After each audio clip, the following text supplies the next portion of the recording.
తిరుపతిలో, తిరుమలలో దర్శనాన్ని వేగవంతం చేయడానికి గంటలోనో, 2 గంటల్లోనో పూర్తి చేయడానికి కృత్రిమ మేధ, ఆర్టిఫిషియల్ ఇంటెలిజెన్స్ ఏఐని ఉపయోగిస్తాము అని కొత్త చైర్మన్ వచ్చినప్పటి నుంచి చాలాసార్లు ప్రకటించారు.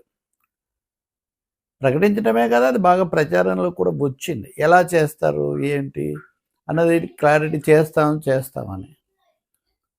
ఎల్వి సుబ్రహ్మణ్యం దర్శనం చేసుకున్నాక బయటకు వచ్చి మాట్లాడుతూ ఇలా చెప్తున్నారు. కానీ ఇదేమి ఆచరణ సాధ్యం కాకపోవచ్చు అనే అభిప్రాయం వెలిబుచ్చారు. దానికంటే ఉన్నదాన్నే మెరుగుపరిచి వేగంగా సౌకర్యవంతంగా చేస్తే చాలా మంచిది. అది జరగని దాన్ని అంటే దీంట్లో 2 అభిప్రాయాలు.